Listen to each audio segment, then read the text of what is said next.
Olá pessoal, tudo bem com vocês? Espero que estejam todos bem. Na nossa aula de hoje vamos fazer uma introdução aos metazoa, falar de origem, evolução, organização dos animais. Então, começando a nossa aula, quem são os metazoa? Os metazoários, eles são organismos bastante diversos, tanto em forma, em estruturas, em função, em espécies. Os metazoários, eles podem voar livremente pelo ar, eles podem nadar, eles podem ser organismos com cores bastante chamativas, com cores diversas, podem ser organismos com cores mais homogêneas, que deixam eles mais camuflados no ambiente. Eles podem ter movimento, eles podem ser bastante ativos, livre-natantes, eles podem ser sésseis, vivendo aderido no substrato. Então, vocês percebem uma variedade de formas. Os metazoa apresentam uma variedade de organismos, de organização e uma variedade de forma. No passado, o reino Animalia era formado por uma organização, por uma união entre protozoários e metazoários. Hoje, não existe mais essa união. Protozoa é um grupo independente, é um outro reino, enquanto que metazoa é sinônimo de animalia. Seria metazoa? Metazoa nada mais é do que a reunião de todos os animais. E por que protozoários não são mais considerados animais? Porque eles são organismos unicelulares. Apesar de apresentarem movimento como os metazoários, eles são organismos unicelulares, diferente dos animais. Quem são os metazoa? Como é que a gente pode definir os metazoários? Quais as sinapomorfias que definem os metazoários? Lembrando que a partir dessa aula, sempre que a gente citar um determinado grupo de organismos, a gente vai falar das suas sinapomorfias. Ou seja, como a gente aprendeu nas aulas anteriores, as sinapomorfias são aqueles estados de caráter derivados, compartilhados por aquele organismo. É o conjunto de características, são os estados de caráter que vão definir aquele táxon como um grupo monofilético, como um grupo natural. Primeiro é a multicelularidade. Os metazoários, eles são organismos multicelulares, ou pluricelulares, formados por várias células, diferente dos protozoários, que são formados apenas por uma célula. Eles apresentam mobilidade, assim como os protozoários, né? Então eles têm movimento, apresentam heterotrofia, então eles não produzem o seu próprio alimento, o alimento desses organismos deve ser adquirido do meio, então eles devem se alimentar, eles devem buscar alimento, por isso a heterotrofia. As células que compõem esse organismo, elas estão organizadas a fim de apresentar, de formar tecidos, pelo menos 2 tecidos. Essa é a condição, é uma das sinapomorfias que caracterizam os metazoa. Além disso, os metazoários são os únicos organismos a apresentar um sistema nervoso sináptico baseado em acetilcolina e colinesterase, que é um sistema nervoso sináptico, ou seja, ele tem uma sinapse, ele tem uma placa entre 2 neurônios, por onde neurotransmissores saem de um neurônio para o outro e transmitem as informações nervosas. Acetilcolina e colinesterase nada mais são do que neurotransmissores. Aqui a gente tem o relacionamento filogenético dos metazoa. Se a gente repara nessa parte do cladograma marcada em vermelho, a gente tem então o ramo dos metazoários, que é o único ramo filético nesse cladograma e por isso está representando um grupo monofilético, então metazoa é um grupo monofilético. E se você reparar ao longo do cladograma, tem vários táxons grifados, marcados em vermelho. Esses grifados em vermelho são os que a gente atualmente chama de protozoários.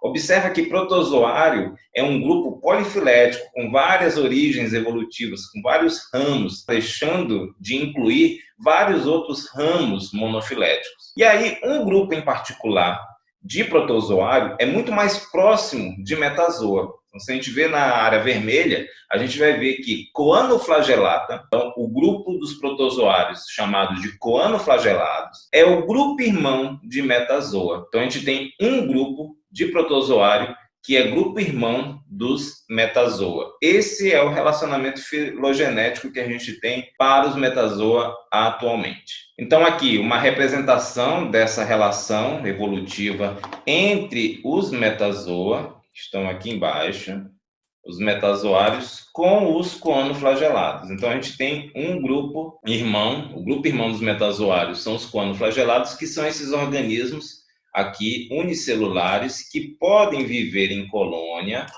Eles apresentam como característica um colarinho de microvilosidades e um flagelo, que é uma forma celular bastante semelhante com o que a gente tem nos coanócitos dos porífera. Repara que isso é uma evidência dessa relação evolutiva, de que os coanoflagelados é o grupo mais basal, mais relacionado, é o grupo irmão dos metazoa. Aqui um outro cladograma apresentado no Campbell, e lá embaixo, novamente, a gente tem a relação dos coanoflagelados com os animais. Isso tem que ficar bastante claro para a gente, de que o grupo irmão dos metazoários são os coanoflagelados.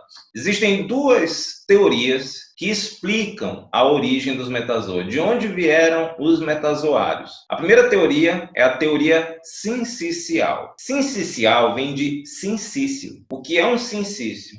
É uma espécie de célula cercada, delimitada por uma membrana celular, por uma membrana plasmática, e dentro desse organismo, dessa célula, você tem vários núcleos. Isso é um sincício. Que diz a teoria sincicial? Que a partir de um grande sincício de células, ou seja, aqui você tem os vários núcleos desse sincício, tá? Então, aqui eu tenho uma grande célula delimitada por uma membrana plasmática. Houve invaginações de membrana, separando esses núcleos. E ao se separar esses núcleos, a gente tem a origem de um organismo multicelular. Existem sincícios na natureza. Por exemplo, o paramécio, ele é um organismo sincicial, ou seja, ele apresenta ali, dentro da sua única célula, vários núcleos. E existem mofos, bolores, que também são sincícios. Como existe isso naturalmente na natureza, essa teoria, então, leva em consideração isto e tenta explicar a origem dos metazoários a partir dessa condição, que a partir de um sincício houve essa separação dos núcleos internos e então dando origem a um organismo multicelular. Mas essa não é a teoria mais aceita. A teoria mais aceita é a teoria colonial. A teoria colonial diz que protozoários, no caso coanoflagelados, que é o grupo que está mais relacionado aos metazoa, que tem a capacidade de viver em colônia, então eles se juntam naturalmente, formam uma colônia, e cada um desses organismos, cada um dessas células, se diferenciou numa determinada função. Houve aquelas células que se diferenciaram para o movimento, para a reprodução, para a proteção. E assim, quando eu tenho essa diferenciação celular, a partir dessa diferenciação celular, e por conta de uma interdependência, ou seja, cada célula ela precisa da outra e desse conjunto para sobreviver. A partir disso, eu teria a origem de um metazoa.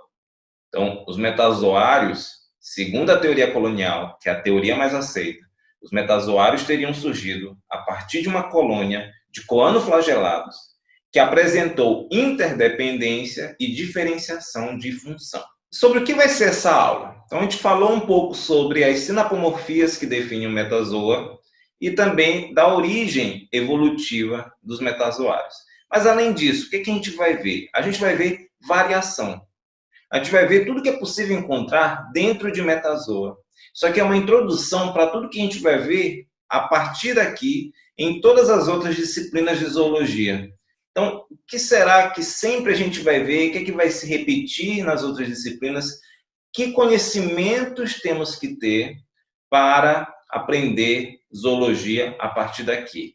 São conhecimentos que sempre a gente vai se voltar para cá e explicar alguma coisa dos outros táxons com base no que a gente viu aqui. Então, essa aula é sobre variação. A gente vai ver nesta aula, então, variações em relação à parede do corpo, a esqueleto, a reprodução e desenvolvimento, tipo de larvas, adaptações reprodutivas, tamanho do corpo e compartimentalização e bauplano. Então vamos lá, vamos começar pela parede do corpo. Como eu disse, um metazoo ele tem pelo menos 2 tecidos. Então as células vão estar organizadas em tecidos, no mínimo 2. Claro que vai apresentar mais. Quais são os 2 tecidos básicos de um metazoário? É o tecido epitelial e o conjuntivo. O tecido epitelial ele é formado por células justapostas. Elas se juntam e ficam ligadas umas às outras, dando resistência, formando esse tecido epitelial. É o tecido que normalmente está relacionado com proteção do corpo.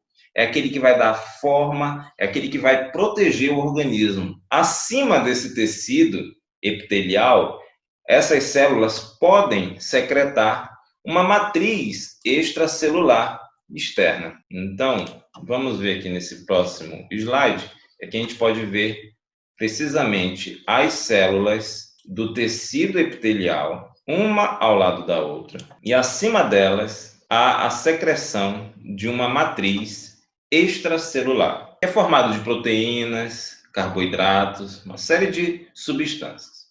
O outro tecido básico dos metazoários é o tecido conjuntivo, que normalmente está abaixo do tecido epitelial.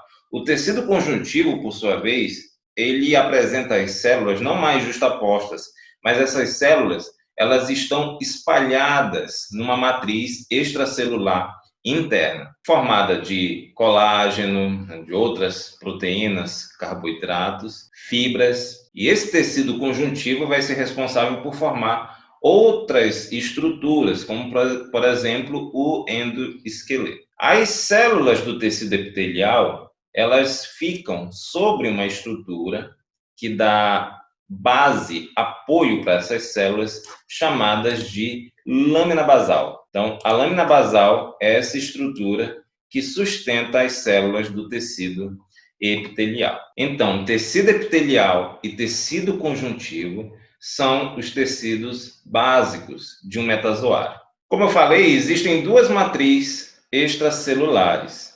Tem uma matriz extracelular externa e uma matriz extracelular interna, cada uma delas secretada ou pelo tecido epitelial ou pelo tecido conjuntivo. Cada uma dessas matriz extracelular vai então dar origem a um esqueleto.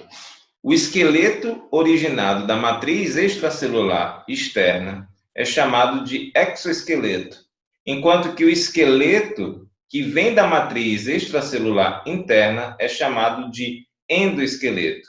O exoesqueleto está para fora do tecido epitelial e o endoesqueleto está para dentro do tecido epitelial, normalmente formado pelo tecido conjuntivo. E quais são as funções de um esqueleto? O esqueleto tem basicamente 3 funções: sustentar o corpo, transferir a força do músculo para o movimento. Então, ele tem uma função de transferência de força muscular e proteção. Sem esqueleto, não haveria sustentação do corpo. Sem o nosso esqueleto, nós seríamos uma geleia, uma gosma no chão. Então, o esqueleto ele dá a sustentação do corpo. O movimento ele só pode ser realizado quando se tem esqueleto, porque é o esqueleto que faz a transferência da força do músculo para o esqueleto, e assim ter a ação do movimento. Quando o músculo age, quando há contração desse músculo, é ele que movimenta o osso, e assim você tem a transferência de força do músculo para o movimento. E proteção também. Por exemplo, um esqueleto da caixa craniana dá proteção para o cérebro. Um esqueleto da caixa torácica dá proteção para aqueles órgãos internos, coração, pulmão. Então, essas são as funções do esqueleto. Em relação à reprodução e desenvolvimento, existem dois tipos de reprodução dentro dos metazoos. Os metazoários podem se reproduzir de maneira sexuada ou de maneira assexuada. Sexuada quando há presença de sexo e assexuada quando não há sexo envolvido nessa reprodução. Então, aqui, por exemplo, na reprodução sexuada, você tem que ter a união de um espermatozoide e de um óvulo, enquanto na assexuada não precisa dois organismos, basta um organismo para haver reprodução. Dentro da reprodução assexuada dos metazoos existem 4 tipos. Primeiro é a fragmentação, quando há uma quebra de uma determinada parte de um organismo, e a partir desta parte que quebrou surge um novo organismo. Por exemplo, aqui nessa estrela do mar, em que a gente tem a fragmentação de um braço, a perda de um braço, e desse braço vai haver a formação de um novo indivíduo. E aquele braço que foi perdido pode se regenerar. Nesse caso aqui da fragmentação, essa quebra ela é desigual. Então, se eu tenho um organismo e quebro de maneira desigual, diferente disto aqui, por exemplo, que foi quebrado mais ou menos no meio, isso é um caso de fragmentação, quando há essa quebra desigual. Diferente da fissão. A fissão é quando há essa quebra regular. Então, quando, por exemplo, nessa planária, a gente tem uma quebra equidistante, ou seja, cada um dos pedaços resultantes são basicamente do mesmo tamanho. E cada um desses pedaços vai dar origem a um organismo diferente. Isso aqui é um caso de fissão. No brotamento, a gente tem a origem de um broto, a origem de um novo indivíduo, que primeiro se desenvolve como parte do organismo paterno, do organismo mãe. Então, aqui tem a formação de um novo indivíduo na forma de um broto. E aí, quando chega em determinado momento, esse broto se destaca e aí vem à tona um novo indivíduo, através de um processo de brotamento, surgimento através de um broto. E, enfim, a gente tem a partenogênese.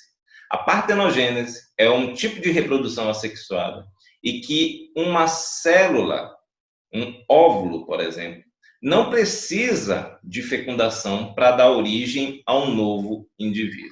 Então, peguei aqui o exemplo de abelhas, em que o óvulo da rainha, ele pode ou não ser fecundado por um espermatozoide de um zangão. Quando esse óvulo ele é fecundado, ele pode dar origem a operárias e rainhas. Mas existe também a possibilidade desse óvulo não ser fecundado, de que ele, por si mesmo, possa dar origem a um novo indivíduo. Ou seja, aquele óvulo, sem fecundação, dá origem a um outro indivíduo. Isso é um processo de partenogênese, bastante comum, inclusive na natureza. Pulgões se reproduzem assim, várias espécies de lagartos se reproduzem assim. Existe um caso de espécie de tubarão que pode se reproduzir por partenogênese, e os zangões, né, no caso da sociedade das abelhas, são produzidos, são resultados por um processo de partenogênese. Interessante que, lembra lá da genética, que um gameta, um óvulo, por exemplo, um espermatozoide, eles têm N números de cromossomos. Nesses indivíduos aqui que apresentam fecundação, eles são 2N. E um organismo partenogenético, ele é haploide. Ele tem N como número de cromossomos. E em relação à reprodução sexuada, é aquela que você tem união entre espermatozoide e óvulo direto. É necessário 2 organismos, tá? Um macho e uma fêmea, para que haja esse tipo de reprodução. Quando o espermatozoide se liga ao óvulo, a gente tem um processo de fecundação, gerando um zigoto ou ovo. Então, aqui a gente tem 2 gametas N haploides que se juntam e dão origem a um organismo diploide 2N.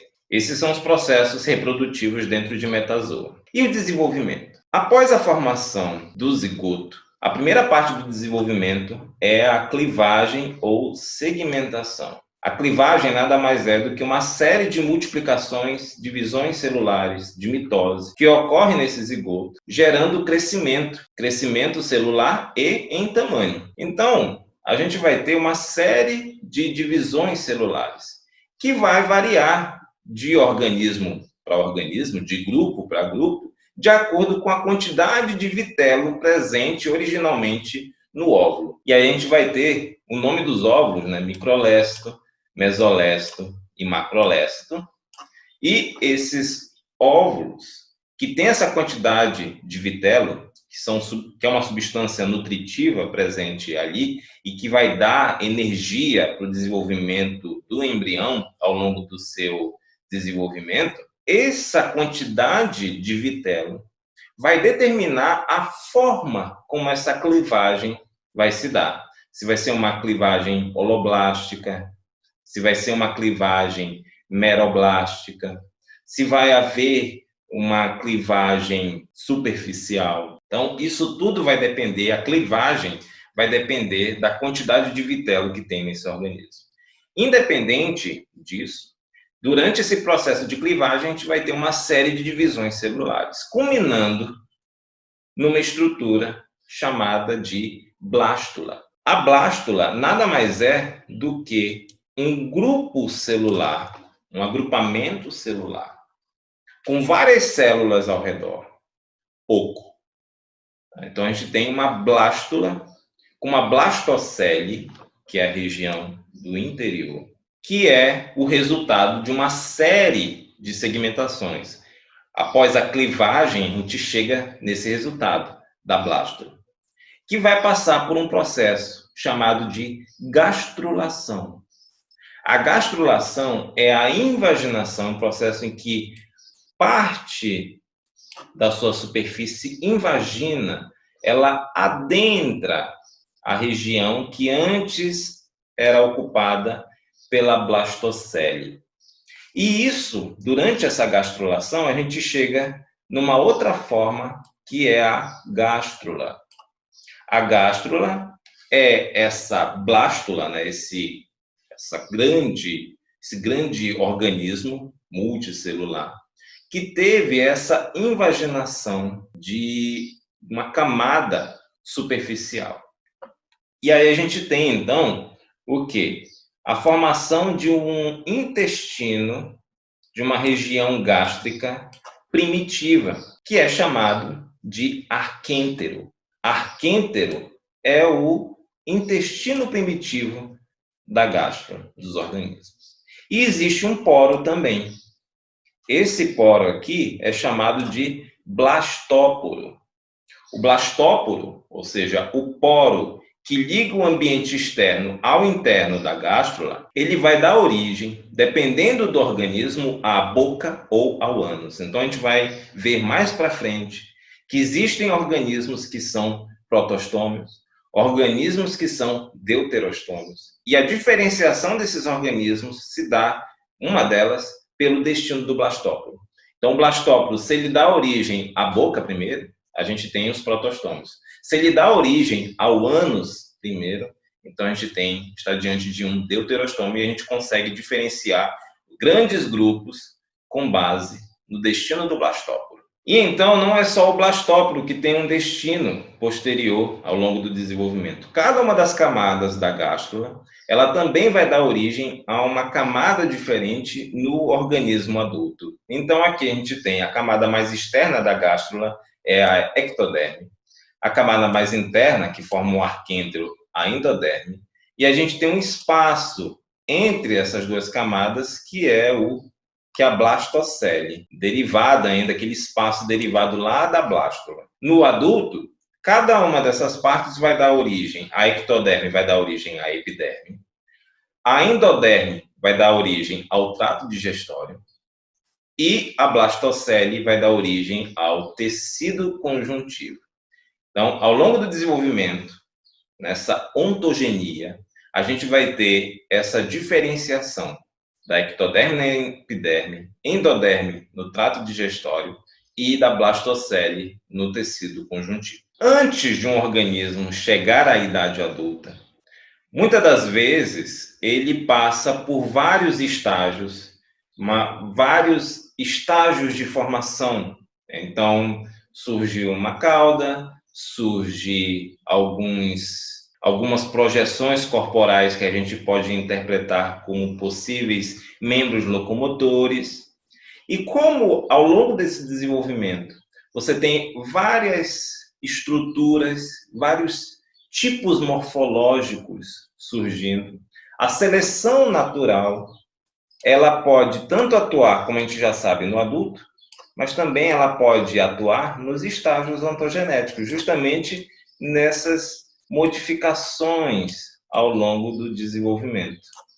Então, a gente tem essas estruturas, esses estágios ontogenéticos que podem ser passíveis de alteração por conta da seleção natural.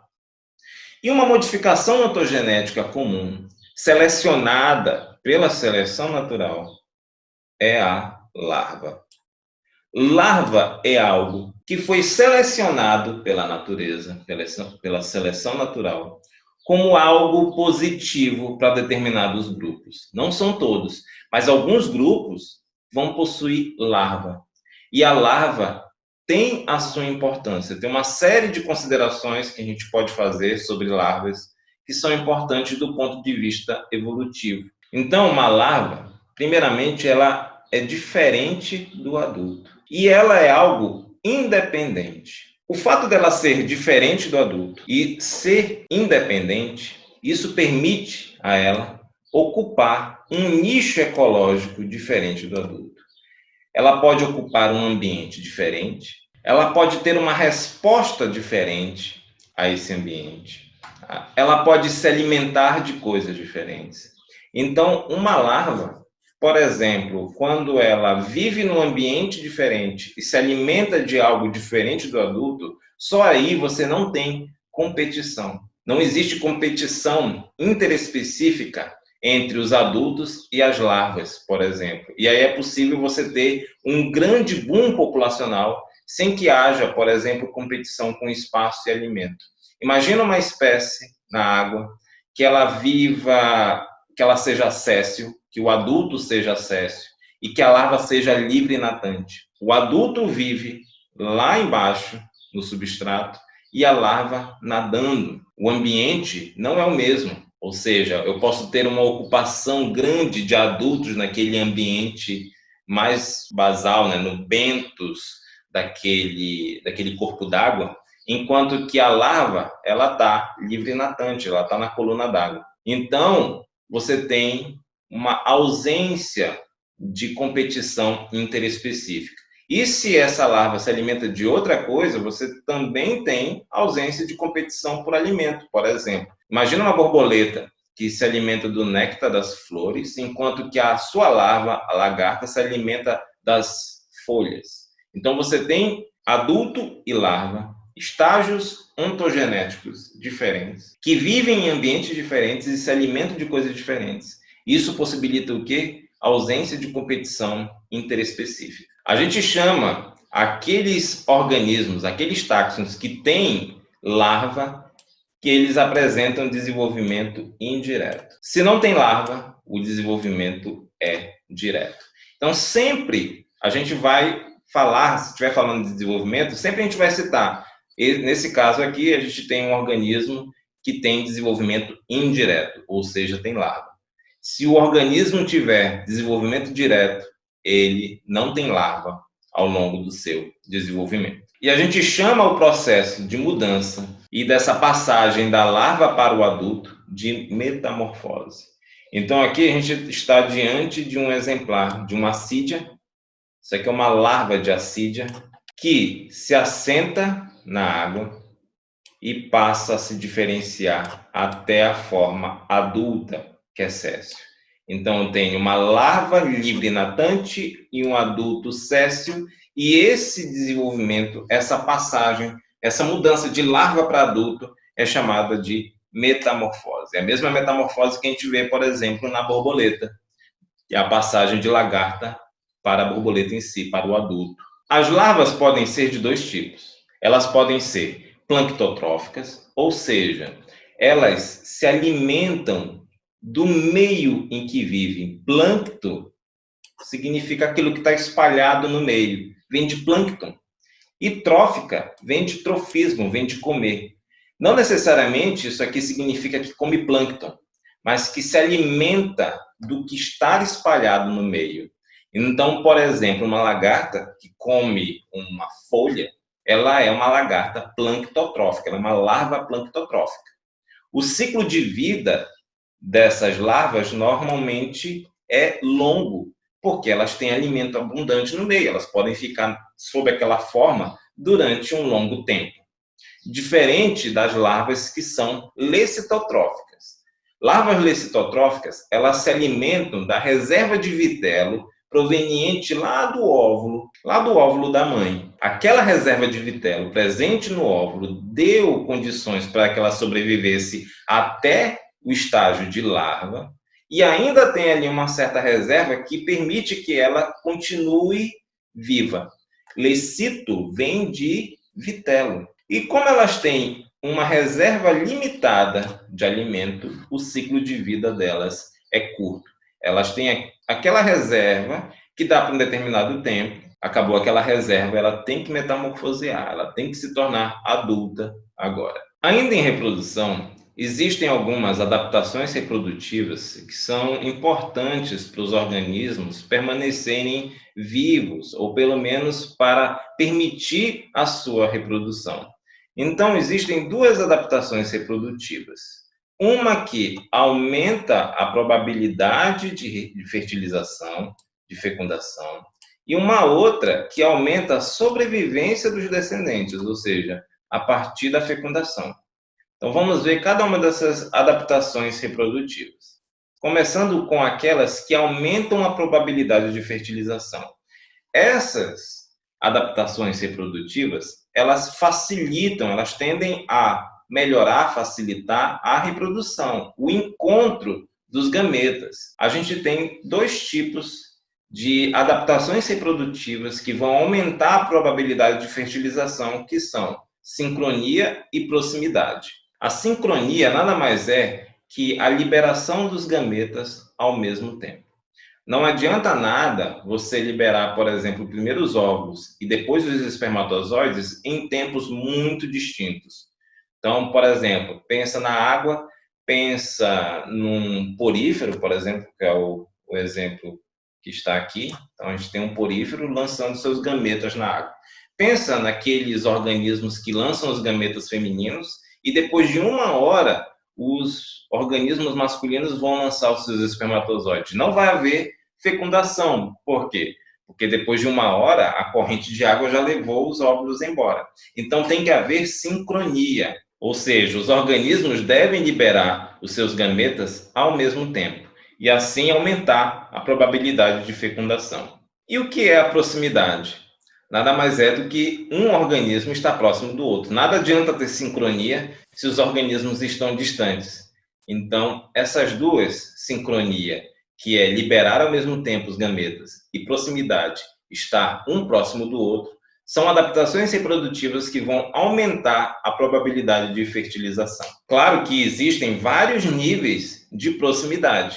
Você pode ter organismos que estão próximos, mas são de sexos separados, e você pode, inclusive, ter os órgãos reprodutivos, os dois órgãos reprodutivos no mesmo indivíduo. Aqui a gente está diante de dois exemplos, de dois níveis de proximidade, que é o hermafroditismo e o gonocorismo. Um é um antônimo do outro, são coisas diferentes. O hermafroditismo é quando eu tenho no mesmo organismo os dois órgãos, os dois sistemas reprodutores, tanto masculino quanto feminino. Por exemplo, em minhoca, minhocas são hermafroditas. Existem os dois sistemas reprodutivos. Isso é um grau máximo de proximidade. Acontece que seria esperado um processo de autofertilização. Algumas espécies o fazem, algumas espécies fazem essa autofertilização. Qual o problema dessa autofertilização?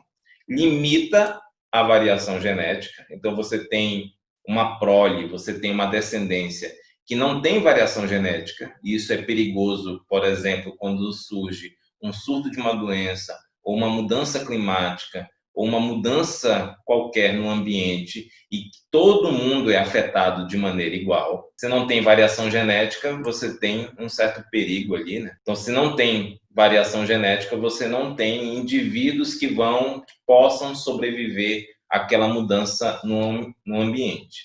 E você também aumenta a ocorrência de alelos recessivos danosos. É muito mais fácil, por exemplo, imagina num cruzamento azão-azinho, e azão-azinho, você tem ali 25% de chance de você ter uma união dos alelos recessivos danosos. Diferente de você fazer um cruzamento com azão-azinho, azão-azão. Aqui você já não tem essa possibilidade de ter no mesmo indivíduo um duplo recessivo. O que fazer para evitar a autofertilização? Então, muitas espécies, a maioria das espécies, tem na sua reprodução o uso da fertilização cruzada. Então, para evitar a autofertilização, se faz uma fertilização cruzada. No caso das minhocas, elas se juntam e cada uma das duas saem fertilizadas. Elas trocam material genético entre elas. Cada uma delas libera espermatozoide que fecunda uma a outra. E isso impede os problemas da autofertilização. O outro grau de proximidade, diferente do hermafroditismo, contrário ao hermafroditismo, é o gonocorismo. Gonocorismo é quando eu tenho indivíduos com sexos separados, que se aproximam para haver a reprodução. Agora, a gente vai ver as adaptações reprodutivas que têm como objetivo aumentar a sobrevivência dos descendentes. Ou seja, já ocorreu a fecundação, já houve desenvolvimento, a gente já está diante dos descendentes, e o que pode aumentar a reprodução deles, para que eles possam ficar vivos e aumentar e deixar descendentes para o futuro. Primeiro é o abastecimento materno. Uma dessas adaptações é a mãe abastecer com alimento a prole, abastecer com alimento os descendentes. Nesse caso, tem que ter um certo cuidado parental, que é aquele cuidado que os pais, né, a mãe e o pai têm com a sua prole. A outra adaptação é a proteção física, é proteger o indivíduo. Nesse caso aqui também tem que ter um certo cuidado parental, mas ele não é obrigado. Por quê? Essa proteção física, ela pode vir através de uma casca, de um invólucro, algo que proteja o descendente, como no caso das espécies ovíparas, né? Então, oviparidade protege o descendente com um ovo. Então, o ovo recobre o descendente e o protege. Mesmo que não tenha cuidado parental, como no caso das tartarugas, que a mãe põe os ovos e então vai embora e os filhos estão à própria sorte, nesse caso eles têm proteção. Eles têm uma adaptação reprodutiva que tende a aumentar a sobrevivência dos descendentes, que é eles estarem protegidos dentro de ovos. A viviparidade também é uma estratégia nesse sentido. A viviparidade é a proteção do indivíduo no útero materno. Então, ao longo do seu desenvolvimento, ele está protegido internamente na mãe. E a gente tem dois casos que podem estar relacionados a essa viviparidade, que é a matrotrofia e a lecitotrofia. Matrotrofia é quando a mãe passa nutrientes diretamente para o descendente, como no caso da espécie humana, que a mãe passa alimento através da placenta, né, pelo cordão umbilical até o bebê. E a lecitotrofia é quando esse indivíduo, esse descendente, esse embrião, ainda carrega consigo vitelo, lá do óvulo original da mãe. Às vezes, esse vitelo pode não estar no indivíduo, ele pode ser utilizado quando este indivíduo se alimenta de óvulos produzidos pela mãe. E aí você tem ali vitelo, que serve de alimento para esse embrião. E você também tem o processo de incubação, que é de guardar ovos dentro do corpo da mãe. Então você tem, por exemplo, a barata, que ela pode pôr os ovos e guardar essas ootecas internamente no seu corpo. Isso também é uma adaptação reprodutiva que vai aumentar a sobrevivência dos descendentes. Vamos passar agora a falar sobre tamanho do corpo e compartimentalização interna. Então vamos falar sobre as consequências funcionais do tamanho do corpo. Os organismos, quando a gente analisa eles desde os níveis procariontes, organismos eucariotos unicelulares, até a gente chegar nos eucariotos multicelulares, então, como aqui nas imagens, se a gente analisar o tamanho de uma bactéria, de um organismo procarionte, tamanho de um protozoário, um organismo unicelular eucarioto, e o tamanho de um animal médio, várias mudanças vão ocorrer no design do corpo para que esse aumento de tamanho seja possível. Para ficar mais simples, o quanto um organismo muda de tamanho, é interessante a gente fazer uma comparação com coisas que são mais do nosso dia a dia. Então, quando a gente pega, vamos comparar, por exemplo, o tamanho de uma bactéria. O tamanho de uma bactéria, digamos que seja o tamanho de um grão de mostarda. Comparativamente, o tamanho de um protozoário seria de uma laranja toranja. Então aí você já tem uma percepção do tamanho, da variação de tamanho entre esses organismos. Agora olha só, imagina o grão de mostarda, a laranja toranja, e aí você passa para o tamanho de um ouriço do mar, que não é muita coisa, não é algo tão grande, né? A gente pensa que não é algo tão grande, mas eles comparativamente seria do tamanho de um astródromo. Então repara que você tem mudanças significativas no tamanho do corpo. E essas mudanças só foram possíveis por mudanças no design do corpo desses organismos. E como projetar um organismo funcional para cada uma dessas três escalas? É aí que vem a questão da mudança do design. Antes, a gente tem que falar de especialização celular. A especialização celular ela é importante porque ela divide o trabalho em compartimentos separados. Então, quando eu tenho células especializadas, eu tenho compartimentos locais em que diferentes funções são realizadas, igual a uma sociedade. Então, você tem a padaria que faz pão, e você tem um local que você faz móveis, e você tem um ambiente em que produz determinado bem. Você não tem um único local que se faça tudo em uma sociedade. Você tem especialização. E dominar uma atividade melhora a eficiência. Por exemplo, se um marceneiro vai fazer pão, ele pode até conseguir fazer, mas vai custar muito mais para ele fazer pão do que um padeiro. Se inverter as profissões, você também tem isso. Então, se o padeiro vai fazer uma porta, ele vai demorar muito mais para fazer aquela porta do que um marceneiro. Porque a eficiência ela é alcançada com domínio, com prática. Existe um custo à especialização? Existe. Porque com a especialização você perde a autossuficiência. É necessário dependência. Eu dependo do padeiro, eu dependo do marceneiro. Antes, as células faziam tudo. Células de procariotos e eucariotos unicelulares faziam tudo. Só que elas passam por um processo de especialização e agora você tem um organismo que é multicelular e que, como se estivesse numa sociedade, você tem células especialistas. Claro que nesse momento você tem dependência. Cada célula depende uma das outras para a sua sobrevivência. E aqui nesse caso fica bastante claro essa dependência. Cada célula com a sua função, ela precisa da outra para que o conjunto todo consiga realizar suas atividades, consiga permanecer vivo.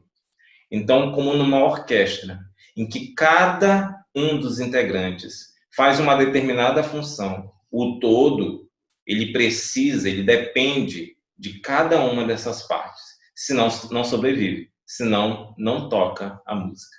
E essas funções, elas estão representadas, elas estão alocadas em compartimentos. Cada compartimento vai ter uma função, o que a gente chama de compartimentalização funcional. Nos procariotos, a gente tem um único indivíduo que não tem uma divisão interna. Não existe um conjunto de organelas citoplasmáticas. Não existe nem separação do núcleo, diferente dos protozoários. Nos protozoários, o que a gente tem? A gente tem compartimentos dentro daquela grande célula. Então, a gente vai ter várias organelas com diferentes funções. A gente vai ter ali lisossomos responsáveis pela digestão celular, a gente vai ter os ribossomos responsáveis pela síntese proteica. Então, dentro de um protozoário, que é um eucarioto unicelular, você já tem essa compartimentalização funcional, em que cada organela tem a sua função. Cada organela é especializada em algo. E essa especialização, ela alcança níveis maiores nos metazoários. Os metazoários, agora, eles apresentam especialização celular, então células diferentes têm funções diferentes, e essas células podem se organizar em tecidos com determinadas funções, inclusive alcançando o nível de órgãos com especialização. Cada órgão dentro de um metazoário vai ter uma especialização diferente. Cada órgão vai ser responsável por uma função. E o todo só vive se o conjunto tiver em harmonia. Porque agora, como eu falei, existe um custo para essa especialização, que é a dependência. Cada órgão precisa um do outro para manter o conjunto vivo. O que permitiu esse aumento de tamanho? A especialização. Começou com a especialização interna na célula, por meio das organelas, e alcançou especialização cada vez maior, uma especialização celular, especialização de tecido, especialização de órgãos. Isso possibilitou o aumento no tamanho desses organismos. Essa foi uma das mudanças do design nessa trajetória de aumento de corpo. Porque também a gente tem que falar sobre a relação do tamanho com área de superfície e com volume. Isso também vai influenciar nessa escala de tamanho. Quando o tamanho do corpo muda, a área de superfície em relação ao volume também vai mudar. E por que há essa relação entre área e volume? Porque existe importância nessa relação área e volume. Porque, primeiro, qualquer troca de substância ocorre através de uma superfície. Então, eu tenho uma superfície aqui, imagina que eu tenho uma célula, e toda troca de substância acontece através dessa superfície celular. E a demanda metabólica, ela está relacionada a volume. Então, quanto maior o volume de uma célula, mais gasto energético ela terá. É só a gente imaginar aqui duas células no formato de um cubo. Tá? Só o fato de eu ter esse aumento aqui celular, eu tenho um aumento de volume também. E aí eu vou ter uma demanda metabólica diferente, porque a célula maior ela vai demandar metabolicamente mais do que aquela célula menor. Aqui é um aumento de tamanho de um animal, por exemplo, em que eu tenho o aumento de área. Então, a área 1 ela é diferente da área 2, a área 2 é maior. Então, se a gente considerar cada uma dessas superfícies do cubo, você percebe que tem um aumento do tamanho da superfície, de cada superfície. E o volume também, obviamente, também aumenta. A área aumenta e o volume aumenta. Só que o aumento da área, o aumento da superfície, a proporção entre aumento de superfície e aumento de volume é diferente. A percepção desse aumento é diferente. Por quê? Porque uma superfície plana, ela tem o quê? Duas dimensões. Ela tem, por exemplo, largura e altura. O aumento de uma superfície ocorre numa proporção ao quadrado. Diferente de um aumento de um volume, porque quando o volume aumenta, o volume ele tem três dimensões. Ele tem largura, altura e profundidade. Então, o volume aumenta numa taxa ao cubo. A proporção de aumento entre área e volume é diferente. O volume aumenta numa velocidade maior do que a área. E aí sempre tenha em mente que a área é por onde há troca de substância, é por onde há aquisição de nutriente, por exemplo. E o volume é o demandante metabólico, é o que representa para mim a necessidade de energia daquele indivíduo.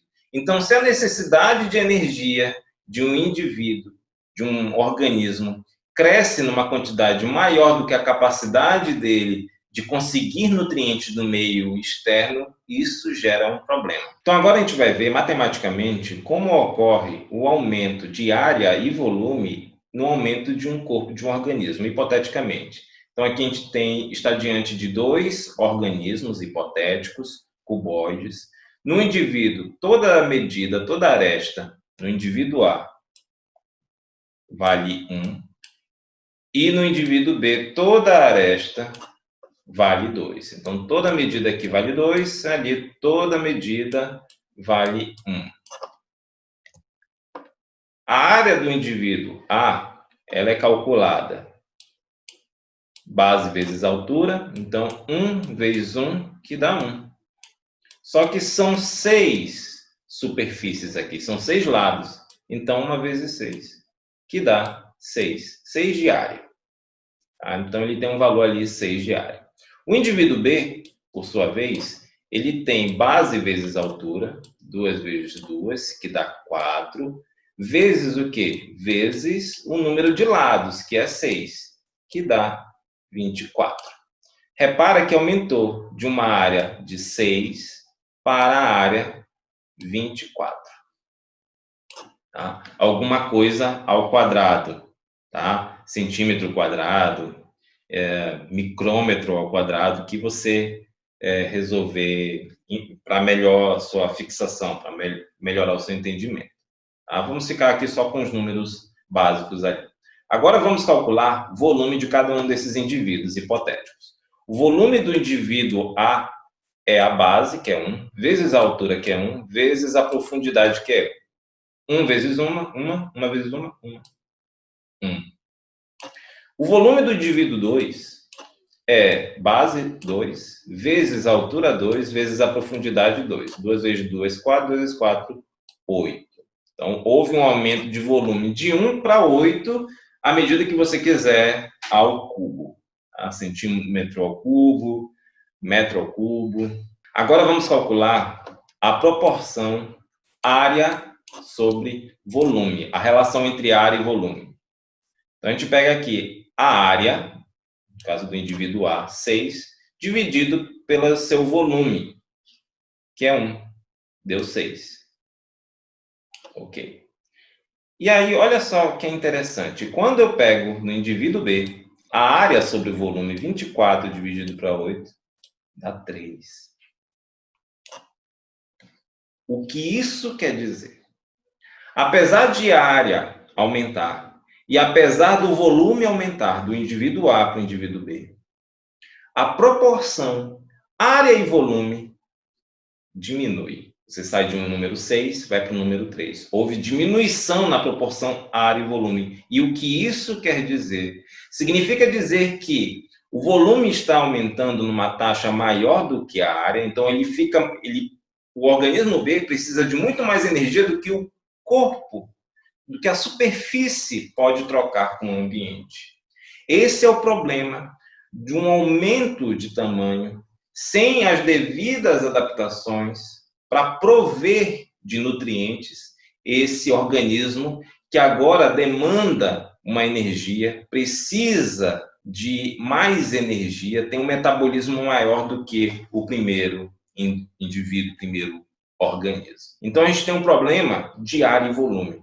Um volume muito grande para uma área menor. Quando um indivíduo aumenta em tamanho, ele normalmente fica com um volume maior e uma área menor. Então, há esse decréscimo de proporção da área e volume. Basicamente, é isso aqui que acontece. Então, quando comparamos aqui uma bactéria, um protozoário e um animal, quando há esse crescimento, sem as devidas adaptações, você vai ter um problema na área e volume. O indivíduo ele vai ter mais necessidade energética e menos capacidade de tomar nutrientes do meio. Lembrando que a superfície é o provedor, é pela superfície que eu capturo nutrientes. O volume, ele é o demandante, ele representa o meu metabolismo. Então, como assegurar que a provisão satisfaça a demanda com o aumento do corpo? Tem que ter mudança no design daquele organismo. A principal resposta para isso é aumentar a área de superfície. Deve-se ter alguma estratégia, alguma adaptação que possibilite esse aumento da área de superfície. Para se fazer isso, para se permitir este aumento da área de superfície, algumas adaptações ocorreram nos primórdios dos animais. Então, os animais mais basais, aqueles organismos mais primitivos, eles vão apresentar corpos normalmente mais alongados, achatados, mais finos, às vezes tubos dentro de tubos, às vezes microvilosidades. Tudo isso para aumentar a área de superfície de um corpo. Lembra de um coano flagelado, de um coanócito? Que ele tem essas microvilosidades aqui. Essas microvilosidades são justamente para aumentar a superfície daquele organismo. É o mesmo que a gente tem nas células intestinais, que também é para possibilitar uma maior área de superfície para a tomada de nutrientes do meio. Então, uma forma de melhorar a relação da área e do volume é ter organismos mais longos, finos, achatados, e aí você pode ter um aumento corporal, sem ter o decréscimo de área e volume que é marcado por esse processo de aumento de tamanho de corpo. O transporte de substâncias, essa troca de substâncias através de uma superfície, se dá através de um processo chamado de difusão. Esse processo ocorre, na maioria das células, de maneira rápida. Então, normalmente é um processo bastante rápido. O problema é quando a gente lida com distâncias maiores. Quanto maior a distância no transporte de difusão, mais lento esse transporte é, pois o tempo requerido para chegar a uma determinada concentração, ele é proporcional ao quadrado da distância. Então, esse é o tempo necessário para uma determinada concentração ótima, e aqui o D é a distância ao quadrado. Essa seria a relação entre tempo e distância no processo de difusão. Então, quando a gente tem uma distância de 1, o tempo necessário para que haja a difusão das substâncias de um lugar para o outro é de 1, e aí a unidade de tempo que você quiser. Quando essa distância aumenta, por exemplo, em 10, olha só, um aumento de 10, você vai ter um aumento de 100 vezes o tempo necessário para que aquilo aconteça, para que aquele transporte aconteça. Então, é sempre o quadrado. Quanto maior a distância entre dois locais e se o transporte das substâncias ocorre por difusão, maior será o tempo necessário para que ocorra esse transporte.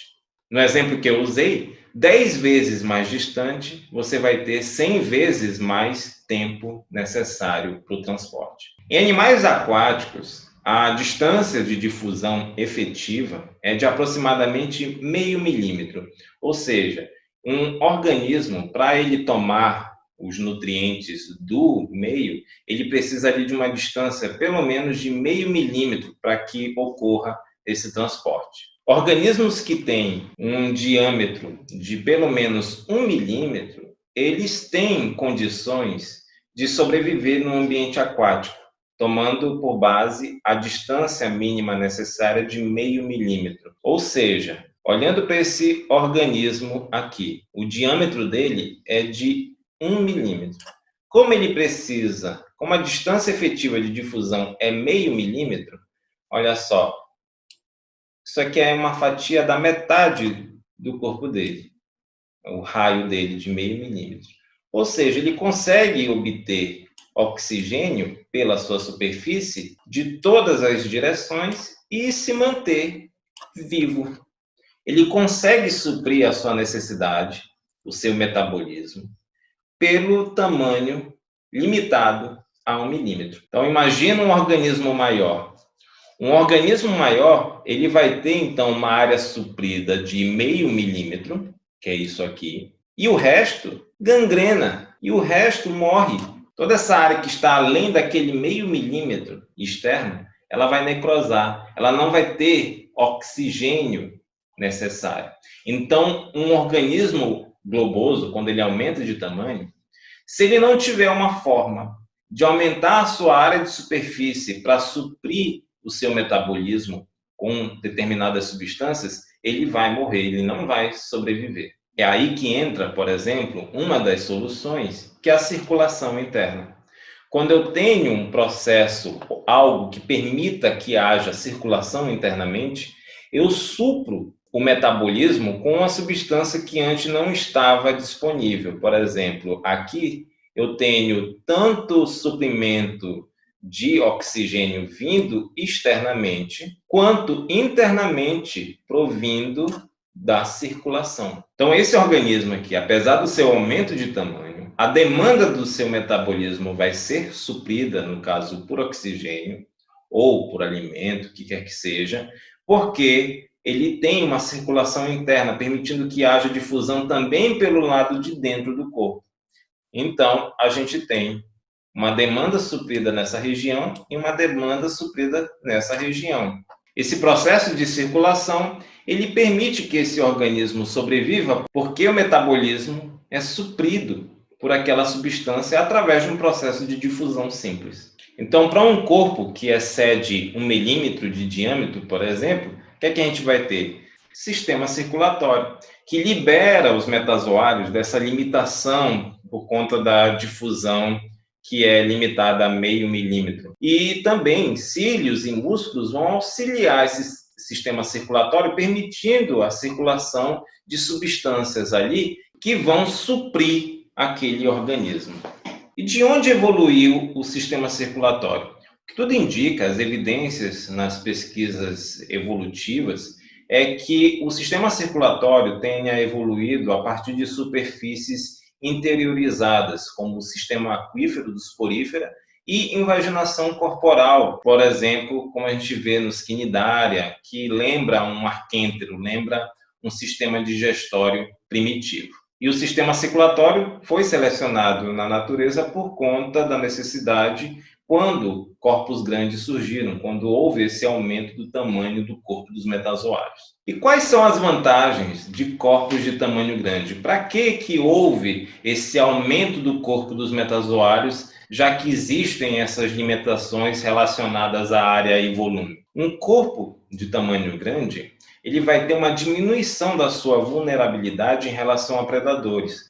Então, um tamanho maior de corpo já gera ali receio por parte dos outros indivíduos, de predadores que queiram se alimentar daquele corpo maior. Um corpo de tamanho grande também possibilita a alimentação de itens maiores. Corpos de tamanho grande também vão apresentar uma movimentação mais rápida. E quando você tem corpos de tamanho grande, esse tamanho maior vai proteger o indivíduo contra danos e perdas ambientais. Por exemplo, um peixe que perde metade do seu rabo consegue sobreviver, apesar de que naquela parte haviam várias células. Ou seja, o aumento do tamanho do corpo, e isso representado pelo aumento das células, permite que esse organismo, mesmo perdendo uma grande quantidade de células, permaneça vivo. Como eu falei lá no início, toda a mudança que acontece do zigoto até o adulto, toda essa modificação de formas é chamada de ontogenia. Protozoários não possuem ontogenia. Quem possui ontogenia são os metazoa. E a seleção natural, ela atua sobre essas diferentes formas que ocorrem ao longo da ontogenia, gerando, por exemplo, como a gente viu lá no início, larvas, né? Então, larvas podem ser selecionadas e outras formas também podem ser selecionadas durante o processo de evolução se trazem algum benefício para aquela espécie. E nesse processo, ontogenético em que a seleção natural atua, isso pode acabar por gerar, inclusive, até novas espécies, como a gente vai ver nos exemplos a seguir. Primeiro, vamos considerar o exemplo de um verme hipotético. Então, vamos primeiro pensar assim: existe uma espécie de vermes que os adultos são pelágicos, vivem lá na coluna d'água. Eles liberam seus gametas, ocorre fecundação, gerando um zigoto. Desse zigoto, aqueles processos vão ocorrer de clivagem, blástula, gástula, até chegar no desenvolvimento de uma larva, também pelágica.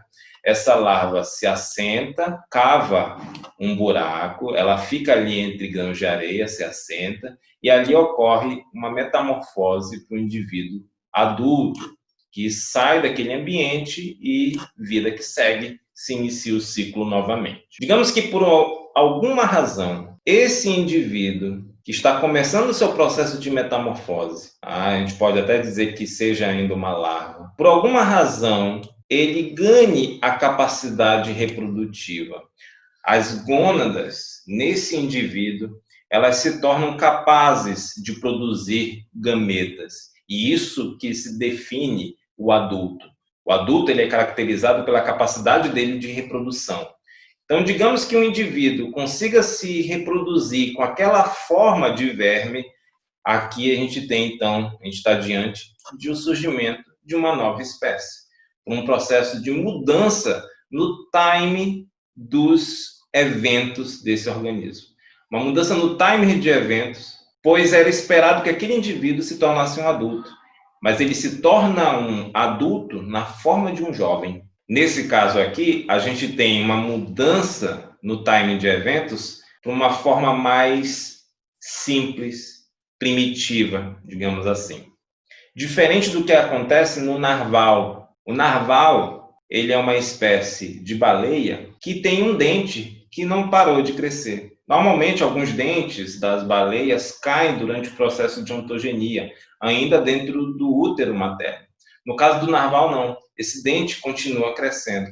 E aí você tem a formação de uma nova espécie por um processo de avanço na complexidade daquele indivíduo. A essas mudanças no timing de eventos do desenvolvimento, a gente chama de heterocronia, tempo diferente.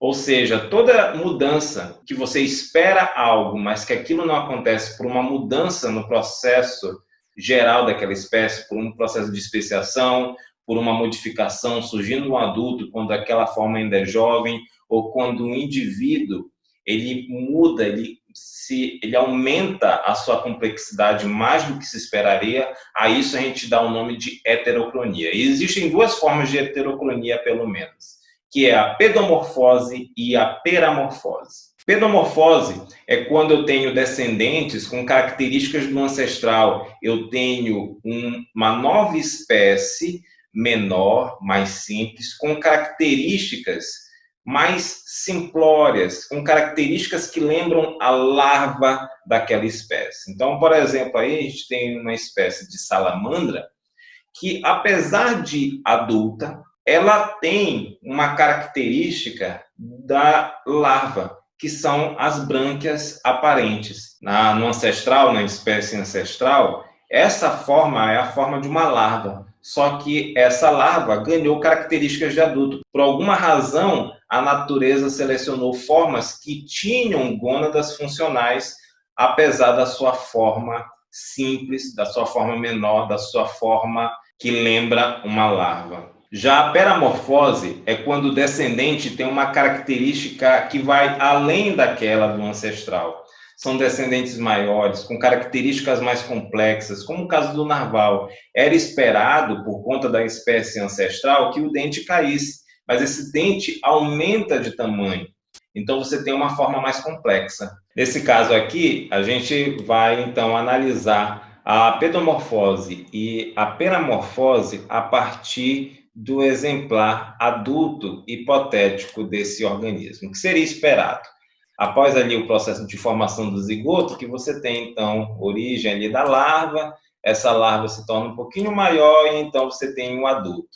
O adulto é caracterizado por ter gônada, por ter produção de gameta. O que é a pedomorfose? É quando a característica que define um adulto, ou seja, a capacidade reprodutiva, A gônada, com capacidade de produzir gametas, surge num estágio bastante simples, antes do que seria esperado, antes do adulto esperado. Então, repara que essas formas aqui, elas são bastante simples em relação ao adulto da espécie ancestral.